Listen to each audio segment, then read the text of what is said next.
Radio Bath. Welcome to Brave Business Conversation. We are on our second segment, and we've got in the house Unividual Chartered Financial Planners, Greg and Matt this time. Good afternoon. How are Good you? afternoon. How are you doing? All good. Nice and positive. Feeling all professional today? I'm trying to be. Good. We'll see how long it lasts. Very good. Very good. And Matt is a newbie in the studio, at least. Yes. Definitely not in the industry, but your debut into Radio Bath, the best radio station in Bath. We'll wait for your second album. Well, what are we talking about? Apparently, this week is Mental Wellness Week. Yeah, Mental Health Awareness Week. So we thought it'd be really good to come on and explain some of the things that we've been doing internally, but also then how that then translates out. And it's quite a pivotal point, really, because Matt's just finished a 2.5-year sort of internal academy that we run, and we'll be going out and advising his clients in the coming months. So it's quite an interesting point in his career, and I'm sure we'll find out a little bit more about what processes he's been through and how he's had to work on certain projects to make sure he keeps his mental health in a positive position. Yeah, he doesn't look at all traumatized. Well done. No, it's very prevalent topic at the moment, and it helped me, leaps and bounds in my journey to address well-being. So definitely something very good to talk about. Very good. And also a lot of initiatives that Unividual is doing for their team around the UK just to make sure the mental well-being is safe and secure. And I think that's important because if you think about it, employers, you guys spend a lot of time with your team. I mean, people give a lot of time, a lot of their lives to their jobs. Absolutely. So. I think we can't be saying to clients and customers that we have who may be individuals or running businesses, you need to engage in these kind of propositions and talk about financial well-being if we ourselves aren't quite literally practicing what we're preaching. So for us, it was one of those opportune moments, especially with lockdown and COVID and all the stresses and pressures associated with that people are still going through now, don't get me wrong. But it was a really good opportunity for us to tie ourselves with a fantastic business called Outliers, who have been able to help younger people and people that don't have a huge amount of business experience all the way through to the leadership team to really get the processes in place to provide that resilience, to provide that psychological safety for a lot of people, which then we can then branch out into the wider community. Great. Welcome back to Brave Business Conversation, and we are with Matt and Greg from Unividual Chartered Financial Planner. Matt, tell us a little bit about yourself. How did you decide to get into this industry, and why Unividual, aside from Greg's charming presence, which was probably felt all over the UK? I didn't even have to pay to say that this time. I know, exactly, right? This is Be Nice to Greg's Mental Health Week. Amazing. Right. Yeah, so I went to university to do economics. I had a passion for finance and all things money. Towards the end of the exam journey within university, I was looking at financial planning companies. I had a good friend who had a family business himself, so very much like Unividual business as a whole. Approached Unividual, like the look of their Unicademy, the resources on offer for taking people from the bottom, graduates, all the way up to Chartered Financial Planner, which I'm now proud to say I am. Well done. So thank you. So it's been a long journey, struggles along the way, challenges, obstacles. So throughout that process, Unicademy, Unividual as a company have been able to provide some really good resources in terms of keeping my well-being at the level it should be to be able to get me through learning the full-time job, as well as the exams that go on top, 15 odd exams I've had to do in the last 2.5 years. So definitely needed those techniques and resources to be able to So Unicademy, tell me more about that, and why does being part of Unicademy help you with your mental health, not just your financial planning skills, right? Who wants to go first? So yeah, Unicademy is the in-house training house for Unividual, and Greg can talk all day about Unicademy because he's now taken the role of being responsible for that process. And well done. That's essentially takes people, young, ambitious people, along the journey of getting them to that final point where they can choose whether they want to be a financial advisor or a technical specialist down the road, or potentially a manager within the offices. In the Bath office or the London office, and it really gives you the tools you need to be able to do what you want in your career. So no matter what the background, what exams you might already have, because you could come into the industry with a diploma, which is the halfway point for most Unicademy people. And what it does is it gives participants within the Unicademy a sense of involvement with the other Unicademy members, because you have someone who's slightly ahead of you, someone who's slightly below, and it tells you that you're on that conveyor belt to where you want to get to, but there's people you can talk to either side and assist them in that. So Couldn't have said it better myself. Yeah, anything you want to add? What's the vision for Unacademy? What are you trying to achieve by having that? Well, I think it's just making sure that at every point within the business, it's not we're not a firm that are just about financial planners or financial advisors. We need people, good people that are either technically proficient or are good leaders of people and teams, because that sort of cohesive team environment allows us to go and achieve what we want to as a business by providing that really high level premium service to clients and customers. So I think Matt's hit the absolute nail on the head with a lot of that. I think what we've developed over the last, I would say, 18 to 24 months is a heavier emphasis on the mental well-being side of things. I mentioned earlier we've partnered with a very good business that provide coaching at all levels and to all different types of people, but also then we're quite technical people, funnily enough. I mean, anyone that's listened to us before, we know we'll bore you to sleep with certain things. But you have a nice balance between technical geekiness and fun and friendly. But we're all technical geeks at heart, really. Yeah, That's the exactly. problem. That's fine. So we like understanding the data and the science that goes into providing sort of a sensible and healthy environment from a mental health perspective. So we've found the right business for us that provides that service. Nice. It's but working what's really so... well. You've as a financial planner, as a chartered financial planner, there's just a lot of modules to learn, a lot of things that you need to learn about laws and technicalities. Is that where sometimes the mental wellness breaks down? Yeah, so it's a whole raft of different kind of stresses. Like you have the exam stress where you might have an exam the next day, and something like breathing techniques would come into what might be your coping mechanism with that. But in terms of the stresses of having to go out one day and meet clients is a very more long-term thing, which there might be another method that you deal with that with, and the whole idea of bringing on these other partnerships of wellness companies can really give you those tools, that toolbox to take into any situation and kind of help you with that. So yeah, being nervous, isn't it? And sometimes I find that younger generation, with the way you're brought up with technology and not even a physical phone call, you chat to each other, you email each other. I know some of my friends' children who are absolutely not comfortable having a face-to-face meeting. They wouldn't know what to say, and sometimes in your field, it's a very relationship building type of industry, isn't it? Absolutely. And I think one thing that, it sounds obvious now looking back, but one thing that we have previously struggled with is,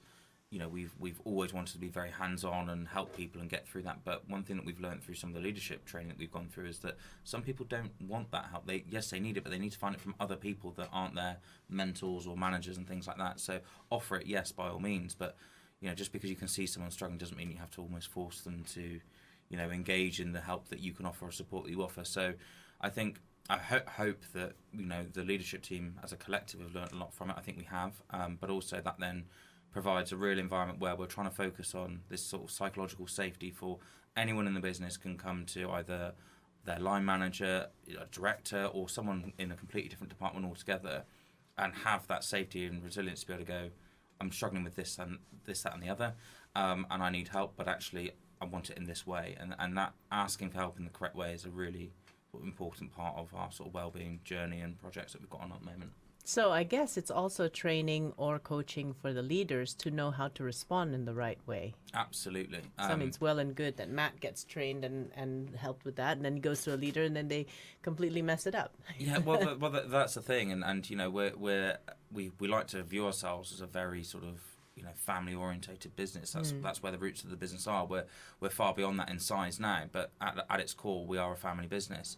And when someone in your family is struggling or is upset or going through pressures and stresses that are part and parcel of the job, you want to put your arm around them metaphorically and help them, but that's not what everyone needs and will respond to. So we've learnt different techniques, different ways of managing that, which I think hopefully is starting to really show now with the relationships that the whole business and the culture of the business that are there now. It's it's a really exciting time to be part of Unividual, definitely.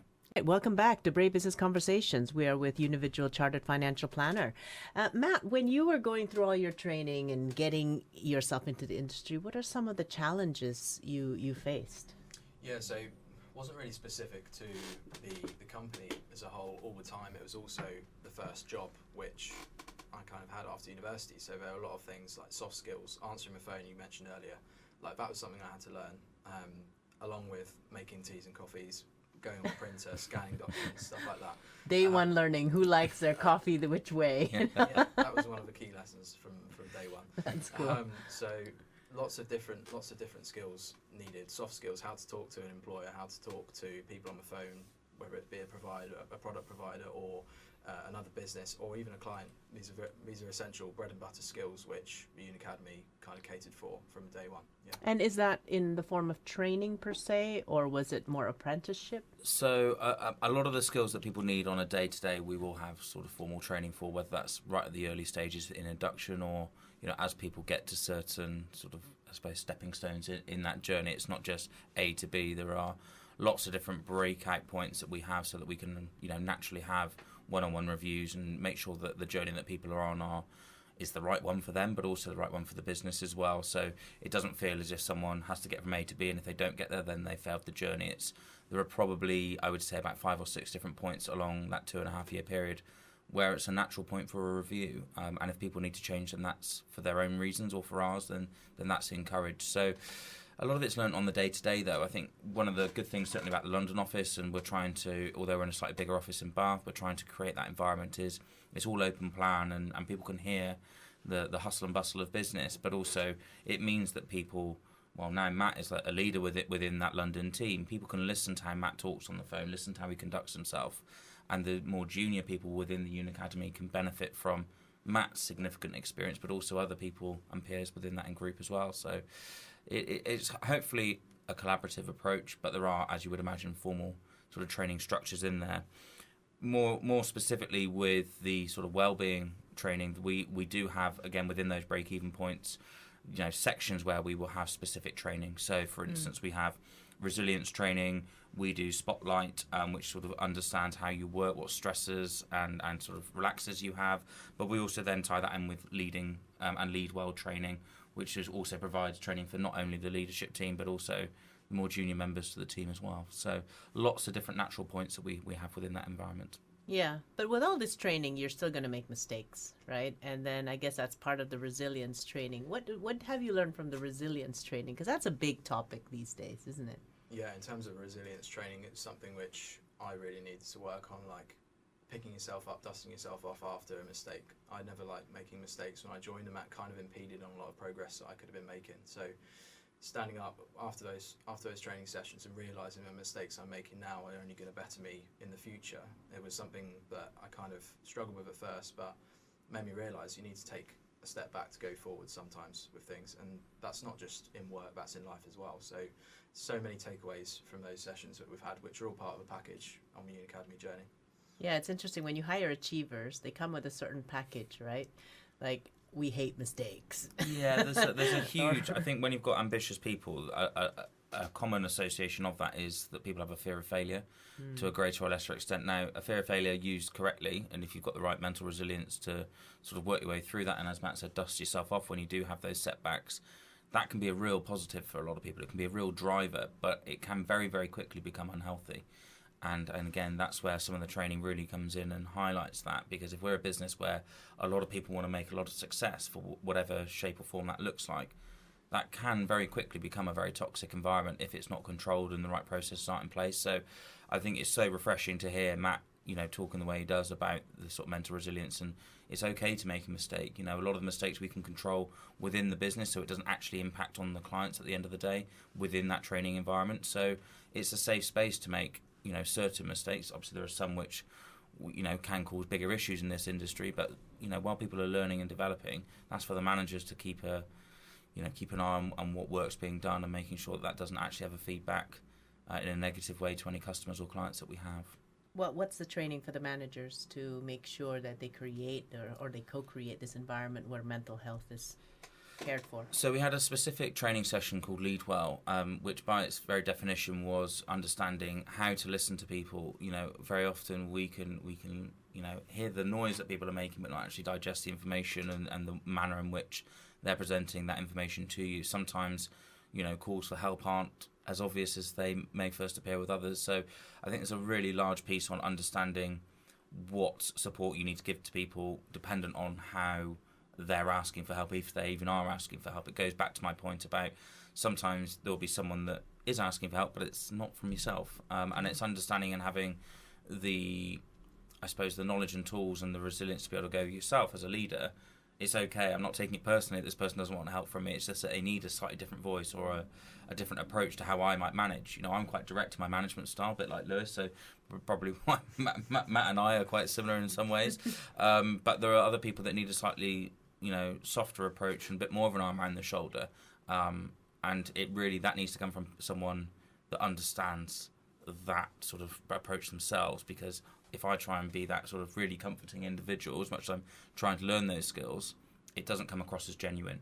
And as soon as you have a level where you might not be coming across as genuine to someone that's needing help, that can very, very quickly lead to an environment where they lose favour in the leadership team as a whole, even though one individual has just not quite gone about things in the right way. So lots of takeaways from it. And how much is this, do you think, both from the leaders as well as the newbies' perspective? I mean, how much do you think this is a recruitment or a selection, a job for selection, and how much of it is trainable? That's a really interesting question. And I think if you had asked me sort of 3 or 4 years ago when I didn't have anywhere near the level of experience I have now, then I would have probably said it's, your core characteristics, you can't change that. I now am more leaning towards it's the environment that people can sort of show and highlight those characteristics that's the bigger driver, and the business itself, the business culture and the people that are leading, but also, people like Matt and others that are senior within but might not be part of the official sort of leadership team, but are senior members of the Unividual family, so to speak. That's all about us creating that environment where people can come into the business. We've had a fantastic new starter start this week, and it's about creating an environment for her to be able to really thrive in the manner in which she wants to. We've got a prescribed, right, here's your journey, but that journey can be flexible to that individual, and that's what we want to try and create. So I would say it's more environmental now for a lot of our people. You agree with that? I mean, how are the leaders in Unividual, Matt, without the fear of losing your job? I'd tread carefully with that one. No, in the same way, the business is kind of on the foundations that everyone is unique and individual. And that translates also into the employees. Like, employees learn in different ways, visually, more directly, more distant from their manager. So having that reminded has been really good for us, because it allows us to tailor the learning process for a new starter in a different way to the next one. So that's definitely what's been hit home most, in my opinion. Yeah. Would you agree? Interesting. Yeah, no, absolutely. I think, look, there are certain characteristics that we need to have within people that work for our business. We take a lot of pride in our work. We've, in 22 years of operations, we've not, had any complaints or anything like that. So there are certain sort of empathetic, drivers to do a good job for clients at the end of the day, not just to make money and all those things which are important. But that's more sort of social characteristics rather than business characteristics. The business characteristics that people have, how they work, what they need to be able to thrive, the type of management they need, the type of journey, the time frames for that journey, all of those sorts of things we can be flexible with. But there are certain core characteristics that we need and our clients would expect anyone that works in our business, whether they've been here on a placement contract, for instance, all the way through to a senior leader or director or even owner of the business. So is there mandatory conversations that need to happen between a new team member and their leader, so that the leader can understand the individuality of that person? To a certain extent, I think we try and have that conversation in a more relaxed environment rather than sitting down and going, you must work like this or what do you need. I think we have our recruitment process, like a lot of businesses, is always expanding. We go through telephone interviews, face-to-face interviews, but then we also have assessment days. And an assessment day sounds quite strenuous, but really it's for us to get to know and see how people interact with others. So we normally have sort of 3 or 4 people per role sort of on these assessment days, because someone that interviews very, very well might not work in the way that it's going to work well with the rest of the team, and actually that's more important to us than having high levels of qualifications or an immaculate CV. They need to be part of the culture. They need to work. And, we've had some fantastic people that on paper you might think, okay, they might be a bit of a dark horse. We'll see how they go. And they've been fantastic employees. So it's about providing people that genuinely care and have a want to do good for clients and therefore the business, about giving them the opportunity to go away and thrive in this environment. So, yeah, I think we're doing a fairly good job. But there's always room for improvement. And this is why our wellbeing and whether it's leadership training or training for junior members of staff, it isn't just a one-stop shop. This is something that we're engaging with throughout the rest of our sort of time as an employer, because as soon as you take your foot off, you're so many steps back, it's ridiculous. Yeah, it's just that when you recruit people, they have to feel good with your culture, doesn't it? Mm-hmm. And although, with all the jokes that we do in the studio and everything, one of the reasons why I feel very comfortable with any of you coming into the studio is because you guys just are like feel good people. You relate great with each other. You relate great with me. It's just like, how do you find these people and just put them all in one company? So definitely kudos to your recruitment process and induction and. Welcome back to Brave Business Conversation, and we're back with Unividual. We're just talking about that Uni Academy. You've done a lot of learning, a lot of training. You've also coached your leaders to handle people who've just come into the team better, become better leaders. But when it comes to relating to clients and doing your actual client work, how does that usually pan out? Is there new challenges, or it's like, okay, that's all classroom training, but holy cow, this is the real life? There's certainly a bit of the latter, I can tell you that now. But I think certainly the leadership training, but also the resilience training, that allows you to understand people a lot better. So, a lot of people, especially business owners at the moment, are really struggling for one reason or another, whether it's recruitment, increases in, raw materials and the cost of actually employing their staff and things like that. So understanding different people's stresses and what actually gets them upset and gets them to a position where they are more stressed than they would normally be, and therefore they may be talking to you in a slightly different way. It's not a personal attack. Then you can understand how to manage those clients a little bit better, and it's again not about being pandering to people or upsetting people and saying, well, I know you're getting upset because of this, that and the other, because that's not what people need to hear. It's just sometimes people will need more contact. So whereas normally you might give them weekly updates, you might want to make that 2 or 3 times a week, or simple things like that from actually a client management point of view. But I think where the real benefit is that we can now be more hands-on with their well-being. We've spoken before on this show, but also very publicly, about financial well-being having a massive link to that of your overall sort of mental well-being and awareness. So having good money habits, I know we've mentioned that probably every time we come on your show, Cynthia, with apologies, but it's something we very much do believe in. Good money habits, making sure that people understand their finances. A lot of stress and worry can come from a lack of understanding. And that might sound very silly coming from a financial advisor. Of course, our clients need to understand what they're doing and why they're doing it. But that's not always the case. We take for granted that, as Matt was saying earlier, 2.5 years worth of very intensive exams. That will take some people 5-6 years. We've got all the knowledge there, so we've got to be very, very careful about how we then translate that over to clients and make sure that they are refreshed every now and then with their knowledge and understanding, so that they can feel more comfortable. Yeah, I mean, you've sat in quite a few client meetings yourself, haven't you, Matt? Yeah. I mean, aside from the client perspective, within the office, doing the admin for the advisors, like, it comes down to happy employees, happy work. Like, you produce better work when you're less stressed, and certainly during exam time, I'm sure Greg will agree, your work can take a bit of a slump when you've got an exam next day and you're cramming some bits in of revision. So definitely being able to use the tools that we've been taught through the third-party companies and within the Uni Academy is certainly going to produce better work, and obviously better work for the advisor to go to the client with, and then it's over to Greg and whoever the advisor is to deliver that premium service that we do. Yeah, and I think a lot of the mental well-being training, does that also teach you empathy when you're dealing with clients and everything, and sometimes the way, like you said, they lash out at you because they're stressed. It's not about you. Is that part of?